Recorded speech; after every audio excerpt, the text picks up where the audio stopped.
যে বিগ্রহের সেবা করতেন সেই বিগ্রহকে এত ভালোবাসতেন যে বিগ্রহ ছেড়ে আর কোথাও যেতেন না। একদিন বিগ্রহই স্বপ্ন দেখাচ্ছে লালা, যশ প্রসাদাদ ভগবত প্রসাদ যশা প্রসাদান্ন গতি কুতোপি ধ্যায়ং স্তবং স্তস্য যশস্ত্রী সন্ধম বন্দে গুরু শ্রী চরণারবিন্দম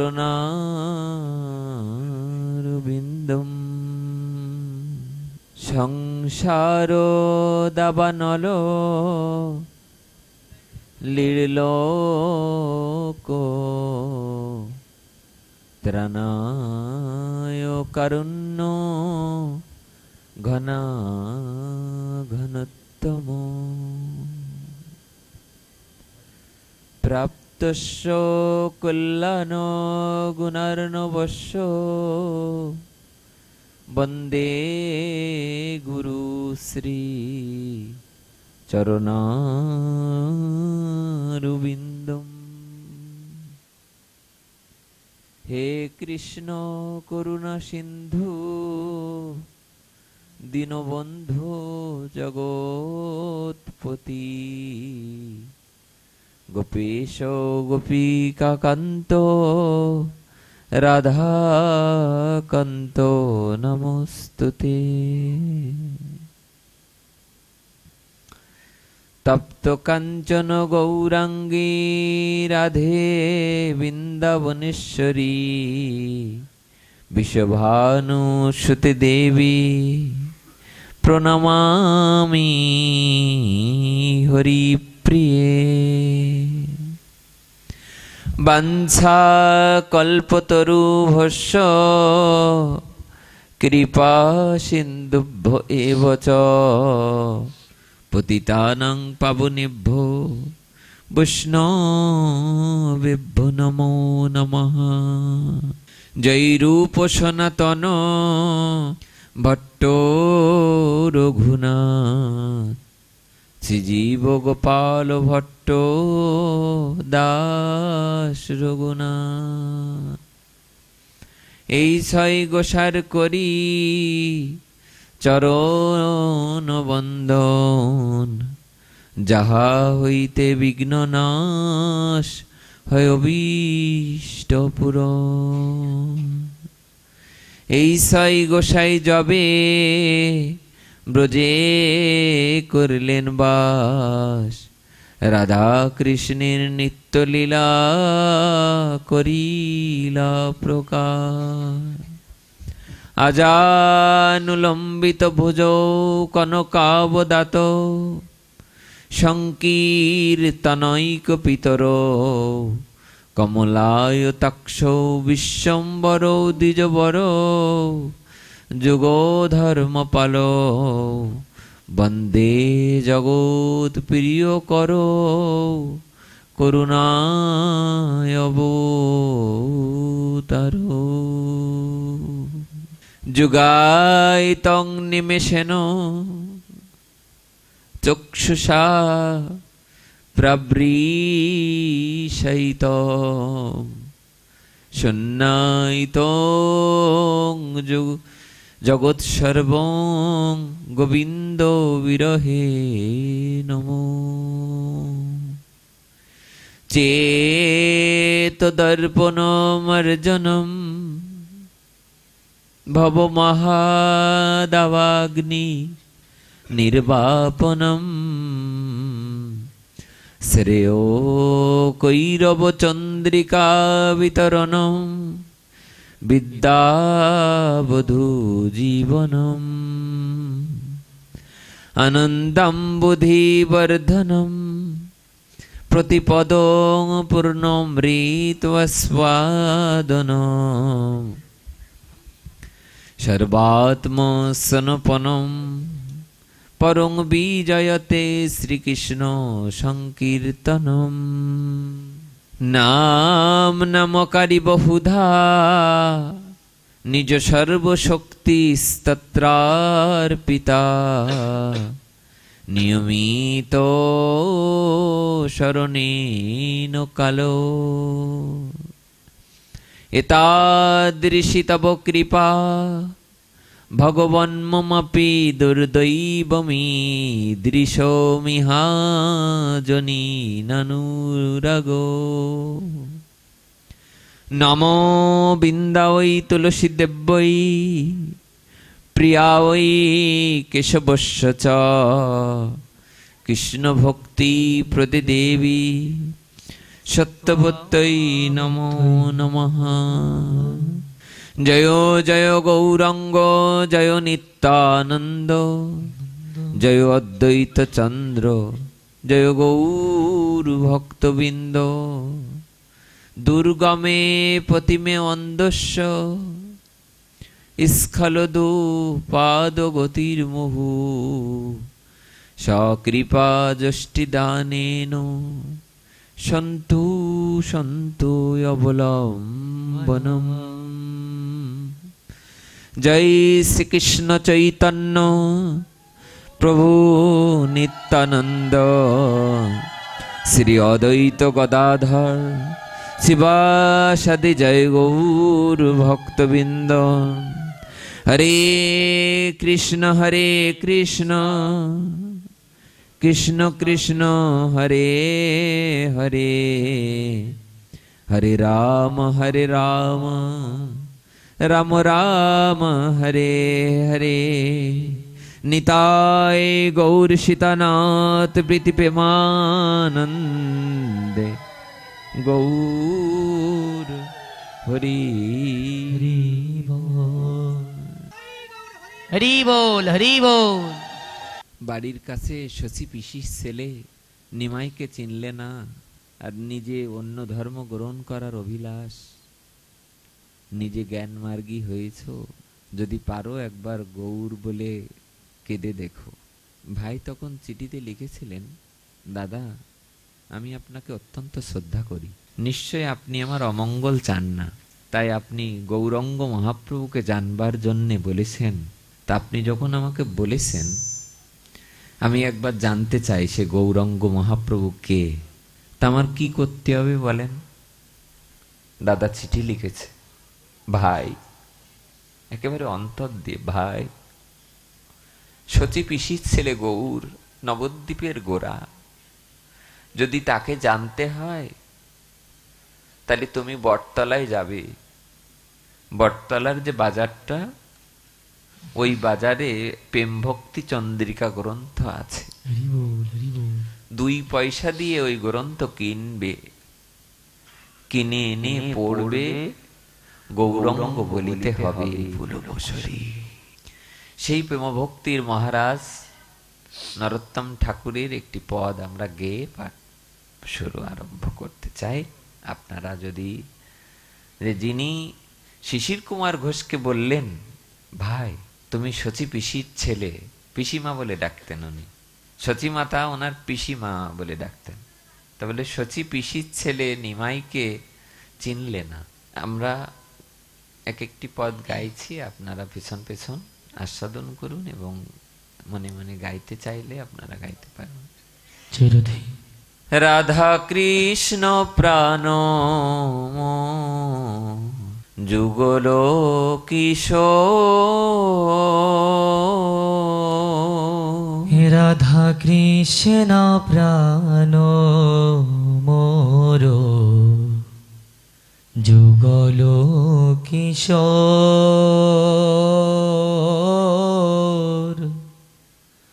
রাধা কৃষ্ণ প্রাণ মোর যুগল কিশোর। জীবনে মরণে গতি আর নাহি মোর আরি জীবনে মরণে গতি বাহ। আর নাহি মোর রাধা কৃষ্ণ প্রাণ মোর যুগল কিশোর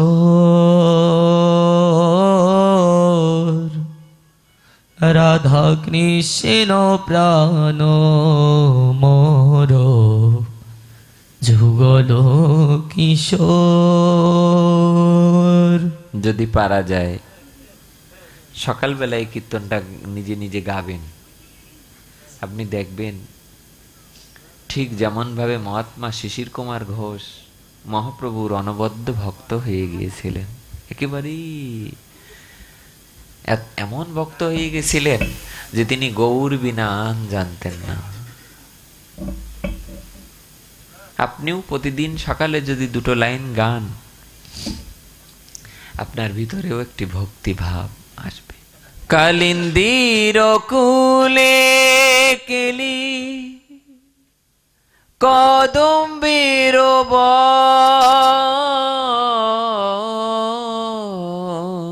কালিন্দির কুলে কেলি কদম্বের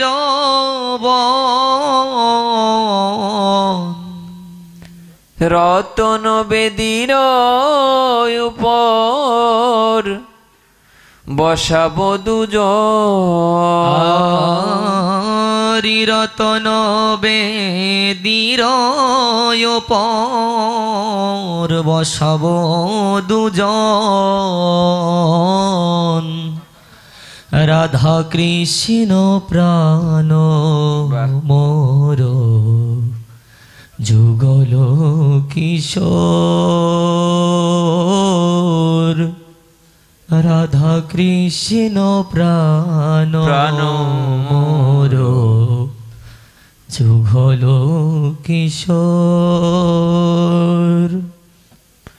শ্যাম গৌরী অঙ্গে দিব চুয়া চন্দনের গন্ধ, শ্যাম গৌরী অঙ্গে দিব চুয়া চন্দনের গন্ধ, চামর ঢোলাবো কবে হেরিব মুখ চন্দ্র, আরে চামর ডোলাব কবে হেরিব মুখ চন্দ, রাধা কৃষ্ণ প্রাণ মোর যুগল কিশোর,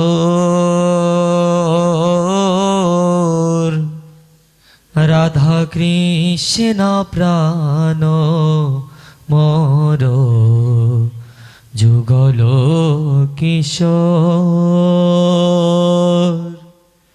গাথিয়া মালতীর মালা দিব দোহার গলে, গাথিয়া মালতীর মালা দিব দোহার গলে, অধরে তুলিয়া দিব কর্পূর তাম্বুলে, ধরে তলিয়া দিব কর্পূর তাম্বুলে, রাধা কৃষ্ণ প্রাণ মোর যুগল কিশোর,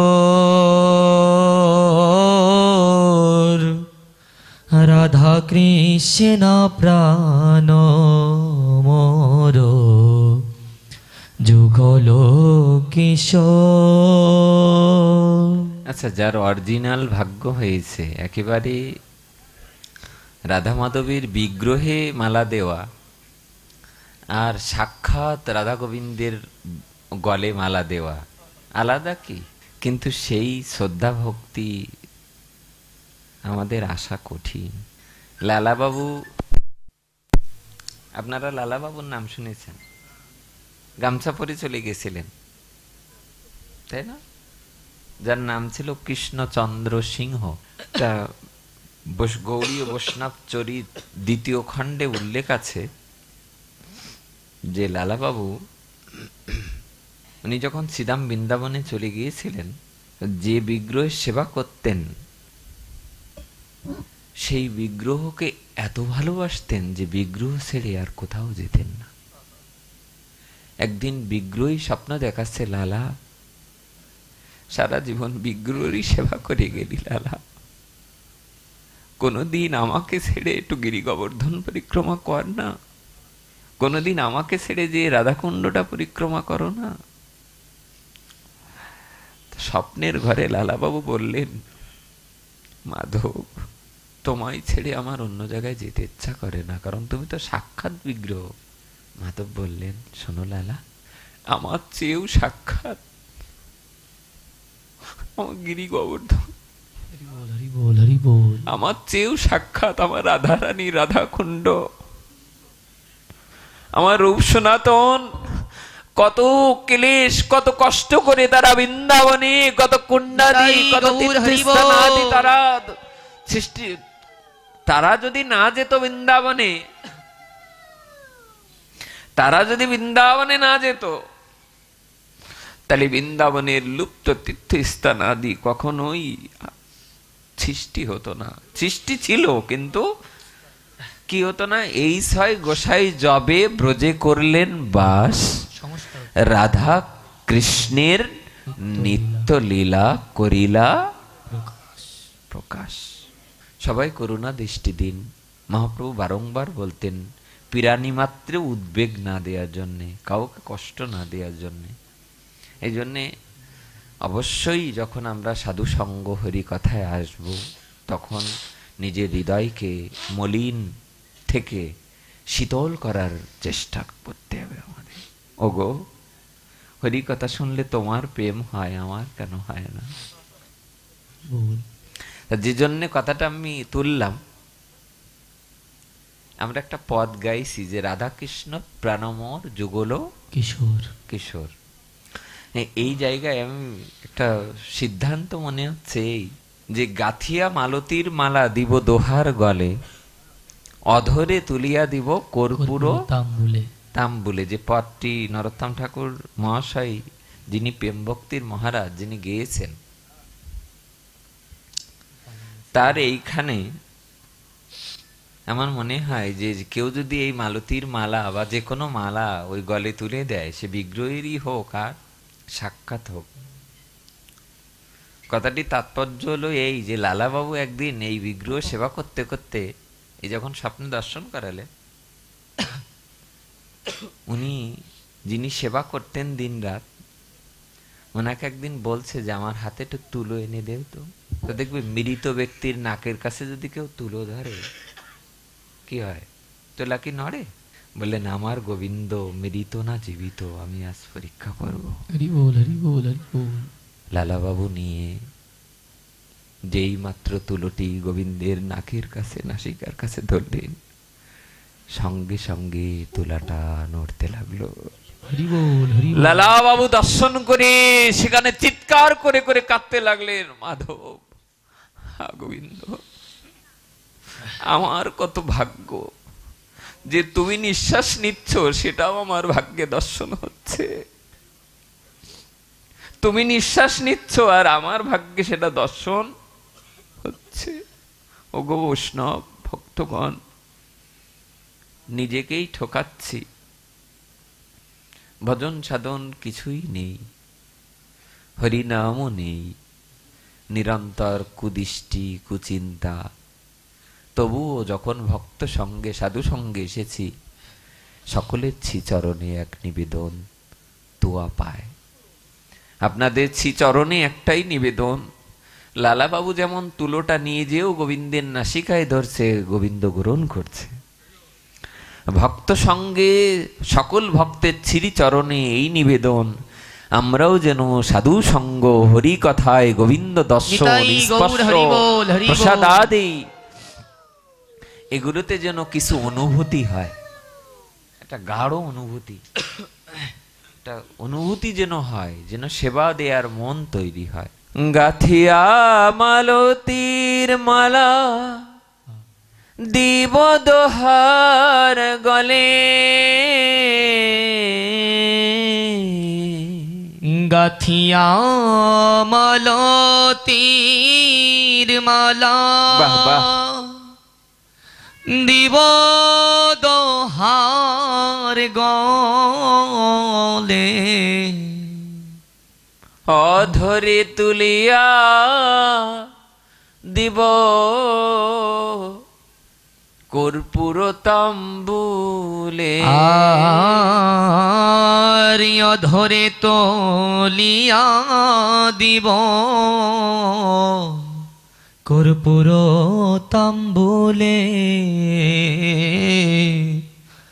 রাধা কৃষ্ণ প্রাণ বাহ বাহ বাহ, যুগল কিশোর,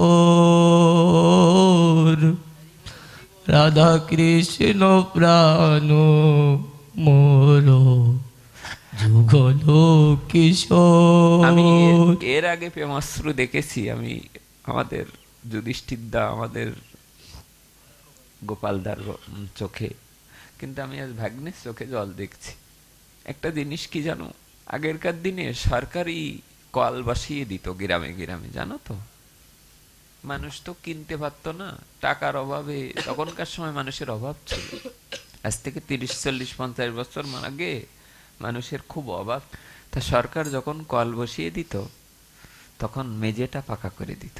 গ্রামের সব মেয়েরা, বউরা ওই কলে জল নিতে আসতো মেটে কলস দিয়ে। তো ওই কলস রাখতে রাখতে রাখতে রাখতে 2-4 বছর পরে দেখা যেত যে যেখানে শান, যেখানে ঢালাই দেওয়া, সেই জায়গা কলসের গর্তে দাগ হয়ে যেত। হরি বল, হরি বল। আমার মনে হয় মাটির কলসে যদি শান ক্ষয়ে যেতে পারে, তাহলে রাধা মাধবের কীর্তন আনন্দে, রাধা মাধবের গুণকীর্তনে, প্রভু তোমার নামে নাকি তুমি আছো, তোমার নামে নাকি পাথর ভাসে, আমার হৃদয়টাও যেন গলে যায় প্রভু। এটা খুব সুন্দর। আর আমার সাথে, আমরা একসাথে চলাফেরা করি বলে বলছি না, গুরুদেবের সাথে দেখেছি। আমি একবার কোটালীপাড়া গোপালগঞ্জ এসেছিলাম শ্রী গুরুদেবের সাথে, আমার খুব মনে আছে, বাবা আছে এখানে, বাবাকে দেখেছি। যেই মাত্র কীর্তন শুরু হয়েছে, সব সময় তো কেঁদে ভেসে যেত শ্রী গুরুদেব। একদিন দেখলাম যে উনি কাঁদছেন না, কিন্তু শ্রী গুরুদেবেরই কৃপা, হয়তো আমার চোখে 2-1 ফোঁটা জল দেখে শ্রী গুরুদেব আমার হাতটা বারবার করে পিছনের থেকে নিয়ে বুকের কাছে ধরছে। আমি পরে একদিন জিজ্ঞাসা করলাম, বাবা আপনি আমার হাতটা এমন বুকের কাছে নিয়ে ধরছেন কেন? তা আমাকে বললেন, জানো, হরি কথায়, কৃষ্ণ নামে, ভাগবত কথায় যদি কারোর চোখে জল আসে, সেই সময় তার হৃদয় পরিষ্কার। হরি বল, হরি বল। কোটি কোটি জন্মের পাপ তাপ 1 ফোঁটা নয়নের জল দিয়ে ধুয়ে মুছে চলে যা, এবং মনটা এত হালকা লাগে, মনে হয় ওগো যদি একা একা শেষের দিনে চলে যাব, তবু ওই সময়টা মনের দিক দিয়ে ভালো লাগে, হালকা লাগে। দেখবেন 1 ফোঁটা প্রেমাশ্রু আসলে দেখবে যে জলটা সংসারের না, স্ত্রী পুত্র দেহ গেহ পরিবারের জন্য নয়, সেই জলটা দেখবে ঠান্ডা শীতল, এবং সেই জলটা নোনতা নয়। যদি কারোর এটা বোঝা যাবে, কিন্তু নিজে বোঝা যাবে যে আমি যে আগাচ্ছি, এটা বোঝা যাবে কখন? ঘুমালে। যদি আর ঘুম না ভাঙতে চায়, তাহলে বুঝতে হবে যে আমার মতো আর কি,